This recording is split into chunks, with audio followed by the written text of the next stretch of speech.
हरियाणा जब से बना सबसे लंबे समय तक वो कांग्रेस के अध्यक्ष रहे हैं। उनको 12 साल पहले गुरुजी ने जीवन दान दिया। कब दिया जीवन दान? जब दुनिया के सभी डॉक्टरों ने, वेदांता के ब्रेन जी ने भी, और अमेरिका, इंग्लैंड, फ्रांस, दुनिया में जितने देश हैं, जितनी जहाँ भी एडवांस मेडिकल फैसिलिटी हैं, सब डॉक्टरों ने कह दिया था आपका जीवन खत्म है, आपको मौका मिला ऐसी बीमारी है कि आप 1 से 2 महीने में चले जाओगे। आपने जो भी अपने काम निपटाने निपटा लो। और आप लोगों को सुनकर के हैरानी होगी, आप लोग जानते भी हैं वो आज तक जीवित है, हमारे बीच में नहीं। और गुरुजी का जहाँ भी प्रोग्राम होता है, कहीं भी हो देश के अंदर, कलकत्ता, बॉम्बे, मद्रास, कोयम्बटूर, चेन्नई, कहीं भी हो, सब जगह जाते हैं। अब की बार नहीं आ पा रहे, उनकी तबीयत खराब रही, एक हफ्ता हॉस्पिटल रह गए हैं, पर 12 साल जीवन दान मिल जाना बहुत बड़ी बात है। कितने साधु संत हमारे हैं जो हमें रुपए, पैसे, बरकत का आशीर्वाद दे के जाते हैं और हमें प्राप्त हो जाता है, पर जीवन दान देने वाले संत बहुत कम मिलते हैं। आजकल के टाइम में नहीं मिलते ऐसे संत। दूसरा एग्जाम्पल मैं बताना चाहूँगा, आप में से बहुत सारे पत्रकार बंधुओं को पता होगा कि बराक ओबामा जी अपनी जेब में हनुमान जी का प्रारूप रखते हैं। आप लोगों को पता होगा आई थिंक, और नहीं भी पता हो तो आपके अखबार में भी आता है, टीवी पे भी आता है। वो हनुमान जी का प्रारूप गुरुजी ने करीबन 30 साल पहले बराक ओबामा को दिया था, और उनको हुबई के सबवे में बर्गर बेचते हुए मिले थे गुरुजी को, और उनको बुला के कहा, नौजवान आप दुनिया के सबसे शक्तिशाली राष्ट्र के सर्वेसर्वा बनोगे। और आपने देखा बराक ओबामा जी एक बार नहीं 2 बार राष्ट्रपति बने लगातार, और वो राष्ट्रपति रहते हुए अमेरिका के राष्ट्रपति भवन में, व्हाइट हाउस जिसको बोला जाता है, हमारे हिंदू त्यौहार बनाते रहे। गुरुजी की देखिए, बराक ओबामा जी जो हैं मुसलमान और ईसाई माँ बाप की संतान है। ना तो ईसाइयों में और ना मुसलमानों में कहीं पे भी देसी घी का दीपक जलाने का प्रावधान नहीं है। बराक ओबामा जी गुरुजी की फोटो के सामने हर रोज, प्रतिदिन, राष्ट्रपति थे तब भी और अभी भी, हर रोज देसी घी का दीपक जला के उनकी आरती करते हैं। और आपने पढ़ा होगा पहले अखबारों में, दशहरा, दीपावली हिंदुस्तान के, हमारे हिंदुओं के 4-5 त्योहार मनाते हैं। तो मैं ये बताना चाहूँगा कि उन्होंने जिसको भी जो आशीर्वाद दे दिया, वो आशीर्वाद कभी खाली नहीं जाता। बराक ओबामा जी को दिया आशीर्वाद, मोदी जी को दिया। मैंने मोदी जी के बारे में नहीं लिखा था, 2004 में मोदी जी को आशीर्वाद दिया देश का प्रधानमंत्री बनने का। मोदी जी 2004 का इलेक्शन लड़ना चाहते थे, बोले नहीं अभी आपका समय नहीं है। फिर 2009 का इलेक्शन लड़ना चाहते थे, तब भी मना किया गुरुजी ने, अभी आपका समय नहीं है। 2011 में गुरुजी से मिले तो बोले अब आपका समय, अब आप इस काम के लिए शुरू हो जाओ। जिसको भी जो आशीर्वाद, ये सब बातें मोदी जी के कैबिनेट के मेंबर हैं रविशंकर प्रसाद जी, उनके मुखारबिंद से ये बातें आई हैं। और जब बराक ओबामा जी पहली बार भारत में आए तो उन्होंने संसद में प्रणाम करते हुए ये कहा, मैं इस धरती को प्रणाम करता हूँ जहाँ से स्वामी विवेकानंद आते हैं, क्योंकि हिंदू धर्म का सबसे पहला झंडा विदेशों में विवेकानंद जी ने फहराया। और फिर उन्होंने कहा, मैं इस धरती को प्रणाम करता हूँ जहाँ से गुरुआनंद जी आते हैं। उसके बाद उनका अपना जो ऑफिशियल बिजनेस था, वक्तव्य था, वो चलता रहा। रात को राष्ट्रपति भवन में गुरुजी से कुछ लोग मिले, उनके अंदर रविशंकर प्रसाद थे, आदरणीय आडवाणी जी की बिटिया थी, और रवि शुक्ला जी आई थिंक, जो हमारे आईपीएल के चेयरमैन भी रहे। शुक्ला जी, हमें नाम शायद भूल रहा हूँ, क्या नाम है? शुक्ला जी हैं, राजीव शुक्ला जी, सॉरी मैं बोल राजीव शुक्ला जी। वो सब लोग 4-5 लोग बराक ओबामा जी से मिले। उन्होंने कहा कि आपने विवेकानंद का नाम किया, पूरी दुनिया जानती है, पर ये गुरुआनंद जी कौन है? तो बराक ओबामा, अरे तुम गुरुआनंद जी को नहीं जानते, उन्हीं के आशीर्वाद से तो मैं राष्ट्रपति बना हूँ। फिर उन्होंने सारा किस्सा बताया, ऐसे ऐसे मुझे हुए के सबवे में मिले थे, तब हमारे पास खाने का भी वो नहीं होता था, अगर बर्गर बिके तो खाने का जुगाड़ हो जाता था शाम तक। तो इन्होंने आपके इतने महान संत आप मिले नहीं। गुरु जी के बारे में मैंने जैसा पहले बताया, कभी किसी प्रचार माध्यम पे नहीं आते, किसी को अपना शिष्य नहीं बनाते, किसी को ये नहीं कहते कि तुम मेरा मंत्र ग्रहण कर लो या मेरे पास मेरे शिष्य बन जाओ। वो सभी को कहते हैं शिष्य तो आप भगवान के हो सकते हो, मेरे नहीं, मेरे तो आप भाई हो। और जो गुरुजी हैं IITian है, खड़गपुर IIT से 99.7% नंबर लेके पास आउट है। ना उनसे पहले कोई पास आउट है, और 50 साल 55 साल हो चुके, ना उनके बाद कोई पास आउट है। मैं आप लोगों को फोटो दिखाऊंगा, अभी आप फोटो नजर आ रही है, आप सब लोग एक बार ये देखिए कितनी उम्र लग रही है आपको गुरुजी की। आप लोग थोड़ा अंदाजा लगा के बताएं। 85 ये 85 साल के इस वक्त। और अगर आप देखेंगे, जैसे दिल्ली में है प्रोग्राम, कोई भी पत्रकार बंधु, सबसे मेरा निवेदन है जो भी जा सके जरूर चले साथ ही। आपके जाने का प्रबंध हम लोग करेंगे। और आप लोग देखिए, आप लोग ऐसी बिरादरी से संबंधित हैं जो पूरे देश को जागरूक करता है, पूरे समाज को जागरूक करता है। आप लोगों के जागरूक करने से लोगों के मन से बहुत सारी भ्रांतियाँ मिट जाती हैं। और ये गुरुजी ऐसे गुरुजी हैं जो कभी नहीं कहते मेरा ध्यान करो। एक मंत्र बताते हैं, मैं आप लोगों को भी बताऊंगा। आप सुबह और शाम सब लोग बहुत बहुत पावरफुल मंत्र है, बहुत 1 सेकंड का मंत्र, सब लोग बड़े आराम से अप्लाई कर सकते हो। मैं आपके कैमरों के माध्यम से बता देता हूँ। बड़ा सिंपल सा मंत्र है। इस उंगली को हम गुरु की उंगली बोलते हैं, इंडेक्स फिंगर बोलते हैं। इस फिंगर से माथे के बीच के भाग में ओम बनाना है। बनाना कैसे है, गलत ना बनाए। हृदय की तरफ से जिधर से शुरू होगा पूर्ण भी उधर ही होगा, हृदय की तरफ से शुरू होगा, हृदय की तरफ पूर्ण होगा। इस मंत्र के मैं आपको फ़ायदे भी बताऊंगा, कुछ फ़ायदे, सारे फ़ायदे तो मुझे भी नहीं मालूम है, पर बहुत से गुरु जी सबको बताते हैं कि ये मंत्र जरूर बनाओ।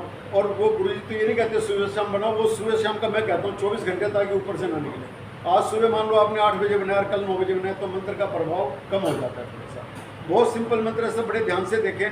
इस मंत्र का प्रभाव ये कभी एक्सीडेंट में डेथ नहीं होगी। मैं आपके सामने बैठा हूँ, 2 बार ऐसा एक्सीडेंट हुआ कि हाथ पैर रखने पड़ते, भाई 4 लोग थे, इनके इतने इतने हाथ पैर रख दो कहीं भी। तो गुरु जी की कृपा से मैं बचाऊँ। पूरा किस्सा आप कहेंगे तो वो भी बताऊँगा मैं। आज से 12 साल पहले मेरे जीवन बचा। ये सिंपल सा मंत्र है। ये इंडेक्स फिंगर लिया आपने, माथे के ऊपर आपने बीच से शुरू किया, ओम बनाना है। वो चांद और बिंदी और ओ की मात्रा, बहुत सिंपल सा, कुछ ही सेकंड लगते हैं बनाने में। और गुरु जी कभी नहीं कहते मेरा ध्यान करो मंत्र बनाते, वो कहते हैं जिस भी गुरु को मानते हो, जिस भी देव को मानते हो, हनुमान जी को, राम जी को, शिव जी को, विष्णु जी को, जिसको मानते हो उनका ध्यान करते हुए मंत्र बनाना। तो ऐसे गुरु आज के टाइम पे मिलना बहुत ही मुश्किल है। एक बात और बताना चाहूँगा गुरु जी के बारे में। देवरा बाबा का नाम शायद आप लोगों में से किसी ने सुना होगा। वृंदावन में होते थे, उनकी उम्र बताते हैं इस कलयुग में कोई 400 साल कहता है, कोई 700 साल कहता है, कोई 300 साल कहता है, किसी को नहीं पता। Guinness book of world record में कहते हैं 286 साल उनकी उम्र का रिकॉर्ड है। तो उनके ये शिष्य हैं, 12 वर्ष की आयु तक ये गूंगे थे। और 12 वर्ष की आयु में जब इनकी बोलने की शक्ति आई है तो देवरा बाबा से पूरी रात धर्म के ऊपर चर्चा हुई है। तो देवरा बाबा इनको सुबह कहने लगे आप तो मेरे भी गुरु हैं, तब इनका नाम गुरुआनंद रखा गया। और देवरा बाबा के बारे में आप लोग थोड़ा सा भी सर्च करेंगे, इंदिरा गांधी जी को हाथ का निशान उन्होंने दिया था, अटल जी भी जाते थे, डॉक्टर राधा कृष्ण जी ने अपनी किताब में लिखा, अपनी जीवनी में लिखा है। देवरा बाबा के बारे में मैंने जैसे अपने बड़े दादा से सुना, बड़े दादा मतलब परदादा से, मैंने उनके दर्शन करने में उनका शरीर को वैसे ही पाया। वृंदावन में यमुना जी को पार करके पेड़ के ऊपर मचान पर रहते थे देवरा बाबा। जगमोहन मित्तल जी, रोहतक में 15-20 लोग हैं जिन्होंने दर्शन किए, जगमोहन मित्तल जी ने दर्शन किए हैं। एक आप लोग जानते हो वेस्ट कॉलेज में प्रोफेसर होते थे और रिवाड़ी से रिटायर हुए मीरपुर यूनिवर्सिटी से, मदन गोयल जी, उन्होंने दर्शन, मदन गोयल जी ने खुद अपने मुँह से कहा कि भाई साहब मैं तो जो भी कुछ आज हमारे पास, मतलब देखो सभी लोगों के पास अभाव होता है बचपन में, कहते हैं हमारे घर में तो बहुत अभाव था। और मेरे को देवरा बाबा ने बुला के मेरे सिर पे पाँव को हाथ से आशीर्वाद देते थे, अपना पाँव सिर पे रख देते थे, और जिसके सिर पे पाँव अपना रख दिया उसका बेड़ा पार है। जिसको भी जो आशीर्वाद दे दिया वो भी ऐसी शक्तियों के स्वामी थे, कभी उनका आशीर्वाद खाली नहीं। तो ऐसी ही शक्तियों के स्वामी, बल्कि आप लोग बहुत से लोग हनुमान चालीसा जरूर पढ़ते होंगे।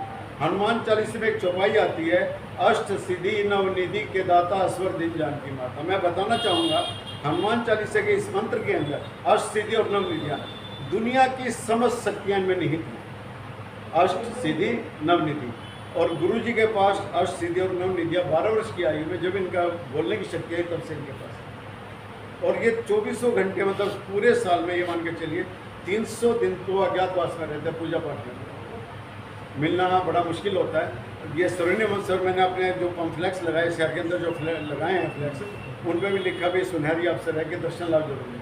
यहीं पर एक रोहतक के अंदर योगेंद्र शर्मा नाम का एक साथी हमारा गुरु भाई है, और बहुत बेचारा छोटी सी नौकरी करता है, शिक्षा विभाग में फिक्स पे के ऊपर है, शायद जानते हो मोनू आप। योगेंद्र शर्मा की बहन का जीवन बचा हुआ किस्सा भी मैं बता दूँ आपको। हम लोग गुरु पूर्णिमा के अवसर पे अहमदाबाद गए हुए थे 2014 की बात, और उस वक्त वो एकदम दौड़ता हुआ आया, भाई गुरु जी से मिलाओ, वैसे मेरा तो घर में बड़ा सब कुछ खत्म हो गया, मैं कभी देख मेरी इतनी शक्ति तो मैं मिलवा सकूँ। जब उसने बताया मैं बहन को पहले रिवाड़ी से जवाब दे दिया डॉक्टरों ने, फिर रोहतक मेडिकल कॉलेज से जवाब दे दिया, और जीवन खत्म पूरा है। तो मैंने योगेंद्र जैसे हम लोग बैठे हैं, गुरु जी जैसे मंच में विराजमान हुआ, योगेंद्र कहीं भी खड़े होकर जहाँ गुरु जी आपको नजर आ जाए, गुरु जी से अपनी कोशिश करो, अपने मन की आवाज़ पहुँचाने की कोशिश करो।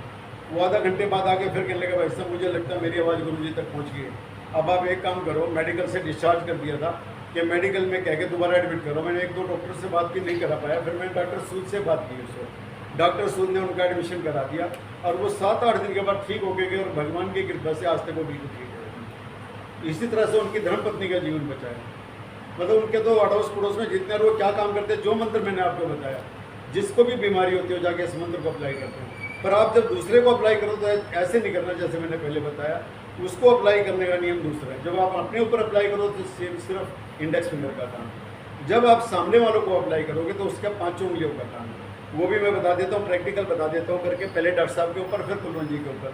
ये 4 उंगलियाँ आपके माथे पे टच होनी चाहिए, सिर के ऊपर कहीं भी टच हो, इधर टच होगी, इधर टच होगी, यहाँ टच होगी, कोई बात नहीं है।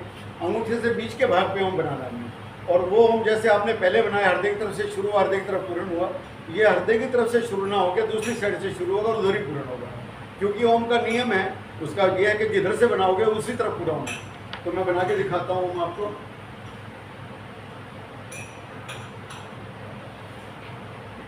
आज योगेंद्र आ नहीं पाया, उसको परिवार के साथ जाना था, नहीं तो मैं आपके सामने उसको भी लाता और वो बताता आपको कि उसके किस किस का जीवन बचा है, किस किस को फायदा होगा। जी, दिल्ली में जो है ना गुरु पूर्णिमा के दिन क्या क्या कार्यक्रम होने वाले हैं? ये सब आपको ये ऐसा है, गुरु पूर्णिमा में जो प्रोग्राम होता है, कहा ये जाता हमारे सनातन के अंदर, जो गुरु पूर्णिमा का अवसर होता है उस वक्त गुरु अपनी संपूर्ण शक्तियों के साथ होते हैं। और वो मैं बहुत सारे ऐसे लोग हैं, जैसे मैंने आपको योगेंद्र का बताया ना, तो वो भी गुरु पूर्णिमा का अवसर था। जब आपकी मन की कोई भी, मैं एक बात और बताना चाहूँगा आपको, आपके चैनल के माध्यम से, आपकी प्रेस के माध्यम से, हम 50,000 लोग बैठे हैं मान लीजिए पंडाल में, 50 के 50,000 लोगों का ये बता सकते हैं कि आपने क्या प्रार्थना रखी है। और वो गुरुजी कभी नहीं कहते मैं प्रार्थना आपकी पूरी कर रहा हूँ, वो कहते हैं मैं तो आपकी प्रार्थना को अपना सिफारिश के, जैसे हम मंत्री के पास जाते हैं कभी भी ट्रांसफ़र करने के, वो रिकमेंड कर देते हैं, कैबिनेट के ट्रांसफ़र कर दिए, कहते हैं मैं तो अपनी रिकमेंडेशन देकर भगवान के पास भेजता हूँ, पूरा आपको भगवान ने करना। वो कभी नहीं कहते मैंने काम पूरा किया है। जी, क्या स्थान रहेगा वहाँ? तालकोटरा स्टेडियम है दिल्ली के अंदर, और 3 बजे से प्रोग्राम शुरू होके और फिर पूरनता 7-8 बजे रहेगी। उसके बाद गुरु प्रसादी का, भोजन प्रसादी का है। भोजन प्रसादी के बाद रोहतक से जितने लोग जाएंगे सबको ले जाने का प्रबंध फ्री बस द्वारा हमारे द्वारा किया जा रहा है।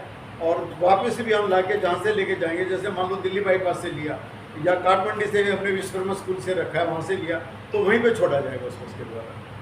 तो यहाँ से चलने का क्या समय रहेगा? यहाँ से चलने का 12 और 12:30, वैसे तो हम 12 बजे का टाइम दे रहे हैं, 12 और 12:30 के बीच में, ताकि दिल्ली का ट्रैफिक है 3 बजे तक पहुँच जाएंगे सब लोग। तो कौन लोग आ सकते हैं इसमें? कोई भी आ सकता है, कोई, किसी के लिए कोई पाबंदी नहीं। गुरुजी तो यहाँ तक कहते हैं, हम लोग तो देखो आप पुराना मानना मुझे नहीं पता, सबके विचार अलग अलग होता है, मैं तो आजकल पक्का हिंदूवादी हूँ, पर गुरुजी कहते हैं हिंदू आए, मुस्लिम आए, सिख आए, ईसाई आए। और एक बात और बताना चाहूँगा आप लोगों के माध्यम से, गुरुजी की जब 12 वर्ष की आयु में बोलने की शक्ति आई, उसी दिन से दुनिया के जितने धर्म हैं उन सभी धर्मों के मूल ग्रंथ उसी दिन से कंठस्थ हैं। किसी भी धर्म की किताब आप खोल के कोई एक दोहा बोलिए, उसके बाद का सारा वो बोलेगा। और 12 वर्ष की आयु देखिए, 12 वर्ष की आयु क्या होती है, कुछ भी नहीं।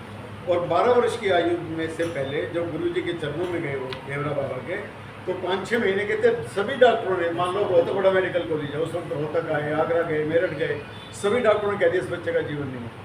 और किसी मंदिर के बाहर, वहाँ भगवान शिव का मेला था, इनके माँ बाप लेके गए हुए थे, और उन्होंने परेशान होकर मंदिर के बाहर, अच्छा जब डॉक्टर इलाज करने से मना कर देते हैं, उसके बाद हम नीम हकीम के पास जाते हैं। नीम हकीम के पास भी जब हमें नहीं मिलता पॉजिटिव, तो उसके बाद हम पीर फकीर के पास जाते हैं, साधु संत के पास जाते हैं, पर किसी ने नहीं कहा इस बच्चे को बचा सकते। देवरा बाबा की कृपा से इनको जीवन दान। ठीक है, बस यही है, बस आप लोगों से निवेदन है, जो भी जाना चाहें कल तक फ़ोन जरूर कर दें, ताकि हम उसके हिसाब से आप लोगों की व्यवस्था कर पाएँ, क्योंकि परसों तो जाना ही है। एक बार मैं सब खोल दिया। कोई और भी पूछना चाहो गुरु जी के बारे में? मेरे पास इतना मैटर है, मतलब मैं 11 साल पहले जुड़ा था।